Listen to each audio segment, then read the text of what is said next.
Welcome to my Week 6 NFL Power Rankings.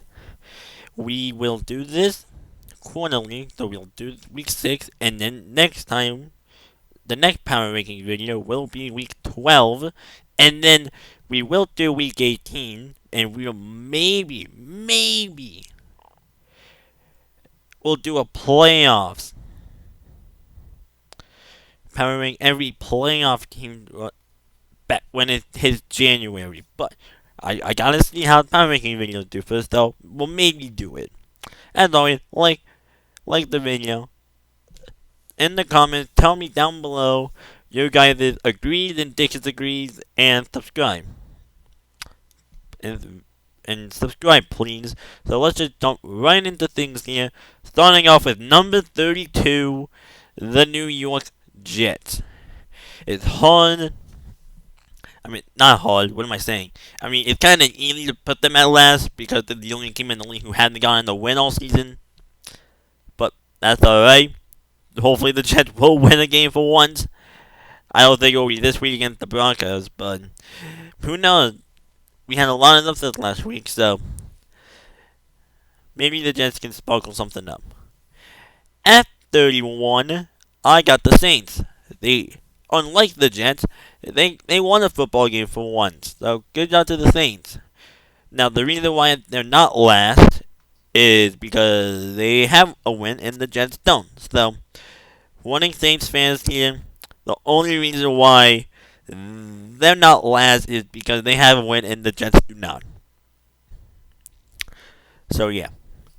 Next up are the Miami Dolphins.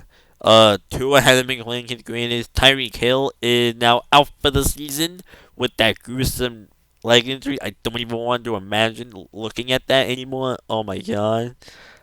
And no coach sucks, I think. I think Mike McDaniel is on his way out the door here in a moment of time. So yeah. 29, I have the Tennessee Titans. Their only spark is that Cam Ward is Cam Ward. They haven't been playing the greatest whatsoever. So hopefully something works out here.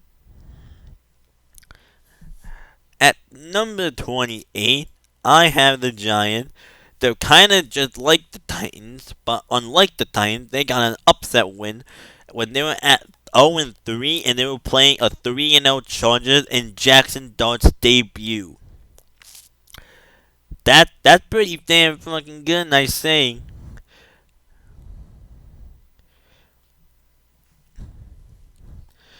So good job, Giants. You might have. I think you guys have a good quarterback for the future. Unlike having quarterbacks in the future, 27 on my Las Vegas Raiders. Geno Smith keeps throwing an interception. Defense is bad. Brock Bowers is injured. Asher Jenkins really the only spark on this damn team. Unlike having bad defenses, apparently number 26, which are they're the Cleveland Browns. The Browns are 26. I keep getting here. They have a good defense, but if that offense buckles up a little bit, then maybe they'll do something good. With Dylan Gabriel under center, and they have Shedeur Sanders at their backup. So if Dylan Gabriel ever gets injured or traded, which I doubt that, we might see some perfect timing of Shedeur Sanders. At number 25, this is kind of surprising to say, but it's the Baltimore Ravens. Lamar, their injury list is kind of like a Pro Bowl, like Lamar Jackson and a few defensive players that all pros. The Ravens, they're bad without Lamar Jackson. I think Lamar Jackson is kind of getting the same treatment as Joe Burrow. Where if there's no Lamar, the Ravens suck. But if there is Lamar, the Ravens are good. Just like Joe Burrow. If there's no Joe Burrow, the Bengals suck.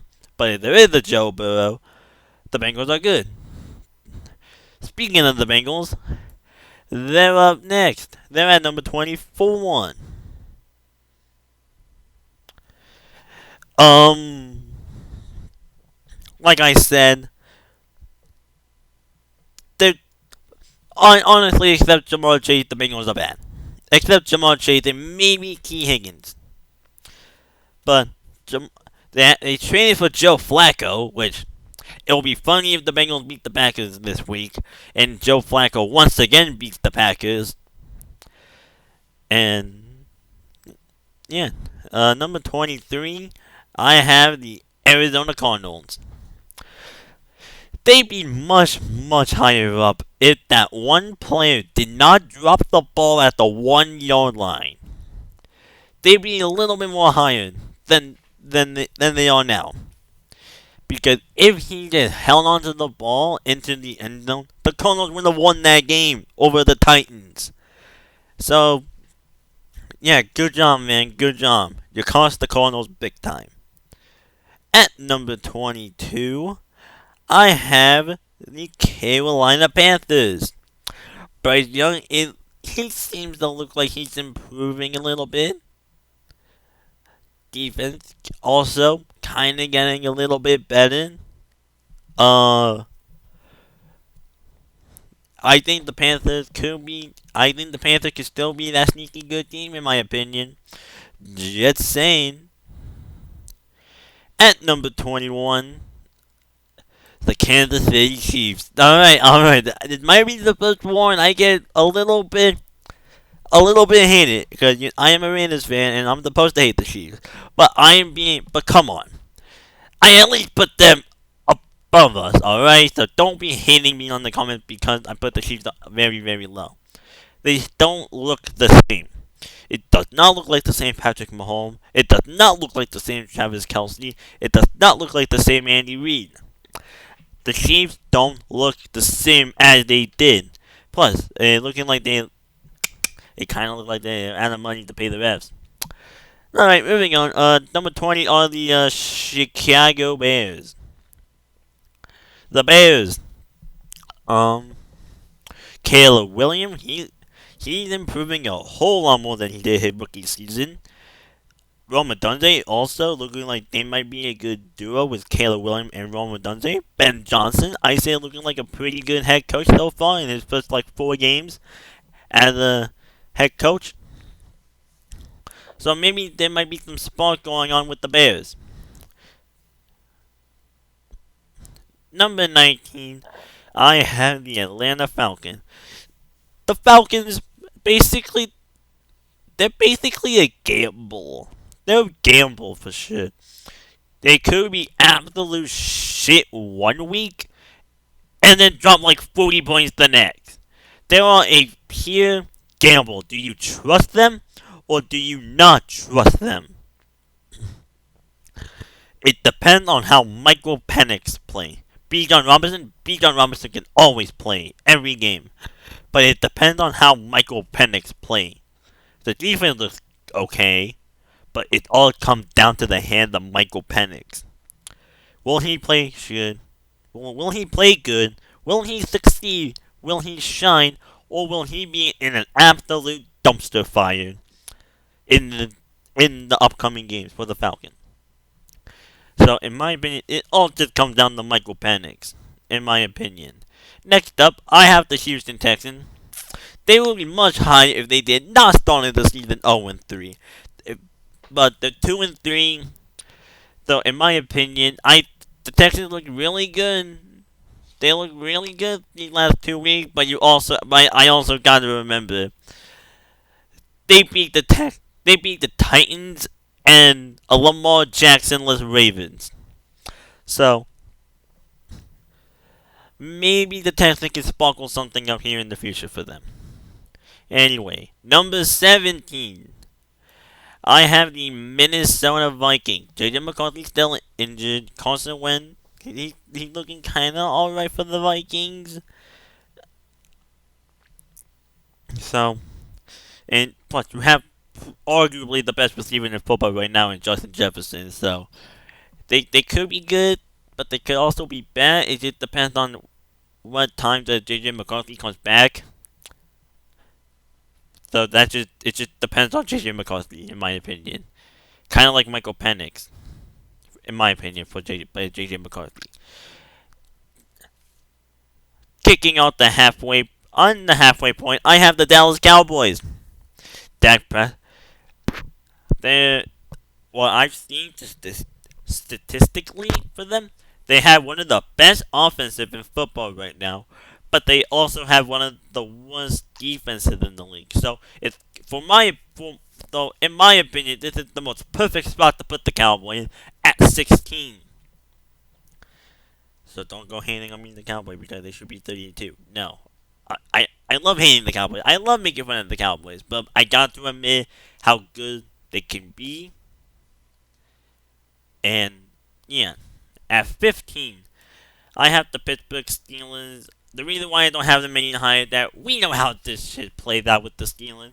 They're gonna do good the first half of the season, and then go like 2-5 to end the season, and then they'll go like 9-8 or 10-7, and still make the playoffs, and then make it to the wild card spot, and then get absolutely shit on by whoever they play.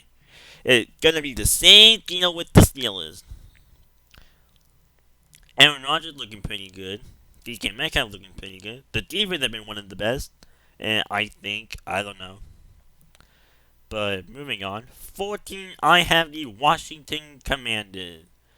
Now, if Jaden Daniels kept playing, and if he was not injured, they probably would be higher than what they are now.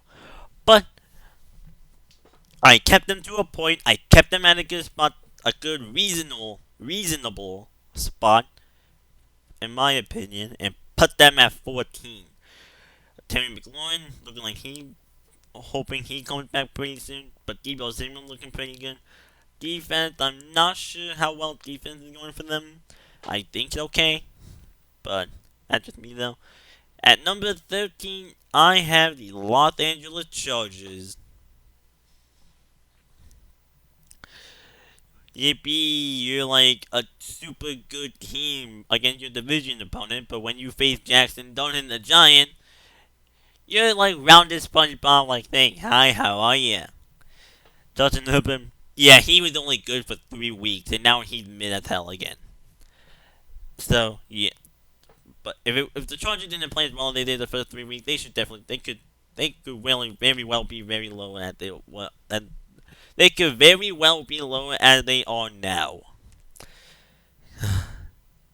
At 12, I have the New England Patriots. Now, this is the every New England Patriots fan. I don't know what was up when you guys hyped the entire offseason, but I just want to make it out there. I apologize, Patriots fans. I apologize. I didn't thought you guys were for real. I thought you guys could possibly go maybe 9-8, but you guys are looking. But oh my, the Patriots looking like they can make a fucking playoff run. Drake May is really good.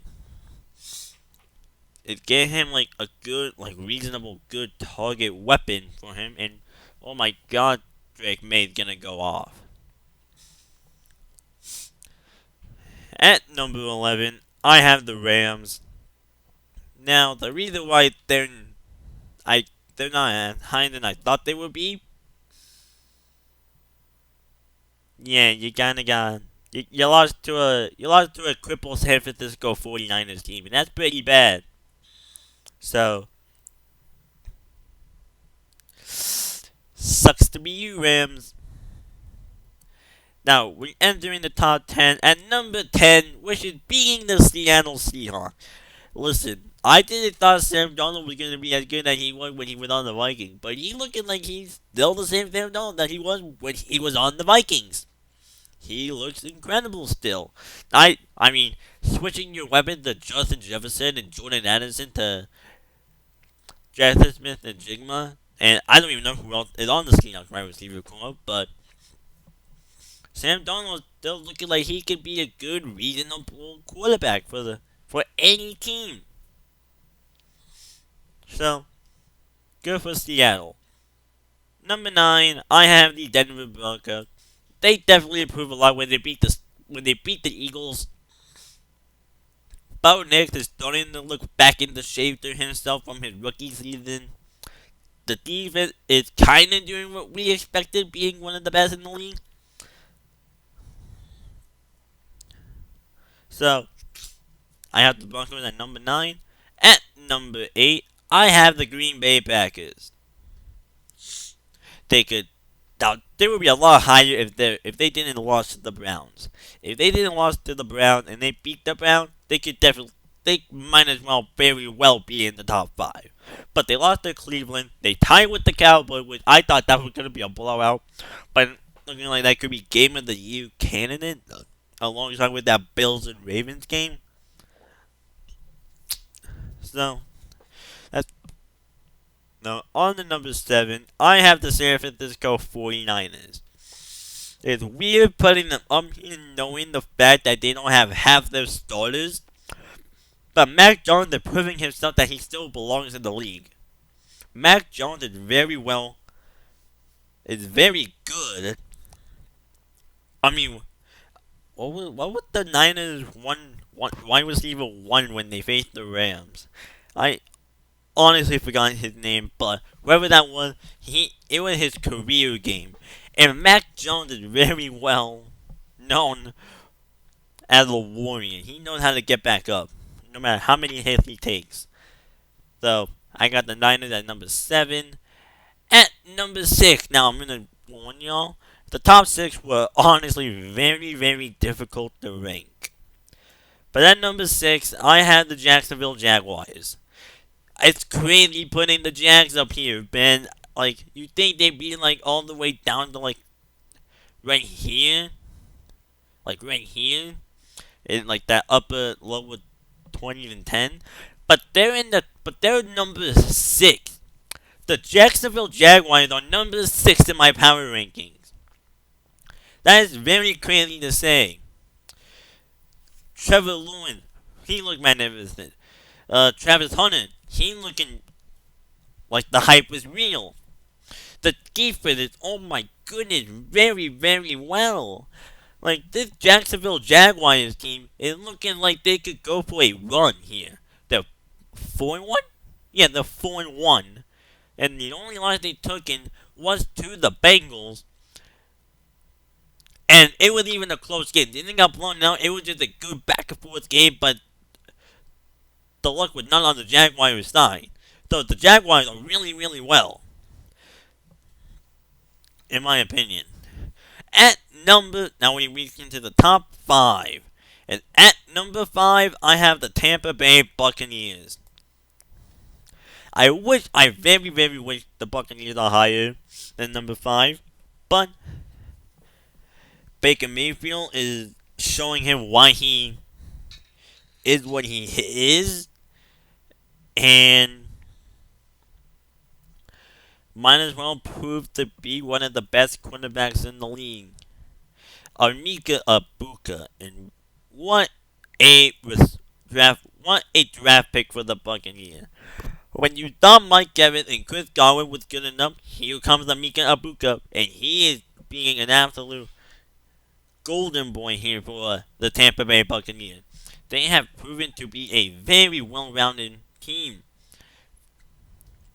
I just wish they were better than. And this might shock some people, but I have the reigning Super Bowl champion Philadelphia Eagles at number 4. They lost to the Broncos. And to be honest, the Eagles haven't really shown themselves that they're like the full-out juggernaut. They're not the full-on juggernaut. A.J. Brown is barely getting any touches. All the Eagles really do is touch pushes and some good defensive mind plays happen. That's really probably every Philadelphia Eagle game. But against the Broncos, luck was definitely not on their side. Number 3 are the Buffalo Bills. Just like the Buccaneers, the Bills did not have luck on their side when they beat the Patriots on Sunday Night Football. They got upset by New England, and this whole. But they're probably gonna keep. They're probably gonna shrug that loss off their shoulders and just keep the ball rolling. Number 2, I can't believe I'm flipping doing this. Number 2, I have the Indianapolis Colts. I can't believe I'm putting them at number 2. Whoever thought the fucking Indianapolis Colts is number 2 on my power rankings video? Like, whoever predicted that? And I also need to apologize to Indianapolis Colts fan, because I thought you guys were going to be one of the worst in the league. No. You guys are number 2. The Eagles are not the Eagles. The Colts are currently the number 1 seed in the AFC at this point. And you think it beat the Bills, the Ravens, the Chiefs? No. It's the fucking Indianapolis Colts. Whoever predicted that it would be the Colts. And rounding out the list, at number 1, you guys probably already knew it because, well, yeah, but it's the Detroit Lions. They just had an early week 1, and then afterwards just kept the ball rolling for them, and there we are. So I got the Lions at number 1, Colts number 2, Bills 3, Eagles 4, Buccaneers 5, Jaguars 6, 49ers 7, Packers 8, Broncos 9, 10 Seahawks, 11 Rams, 12 Patriots, 13 Chargers, 14 Commanders, 15 Steelers, 16 Cowboys, 17 Vikings, 18 Texans, 19 Falcons, 20 Bears, 21 the Chiefs, 22 the Panthers, 23 the Cardinals, 24 the Bengals, 25 the Ravens, 26 the Browns, 27 Raiders, 28 Giants, 29 Titans, 30 the Dolphins, 31 Saints, and 32 are the Jets. And that is my Week 6 Power Rankings video. Hopefully you guys have fun with this. And I will see you all in the next video. And also like, comment, and subscribe as well. Comment down below. Again, comment down below on you guys' agrees and disagrees. And I will see you all in the next upload. Deuces.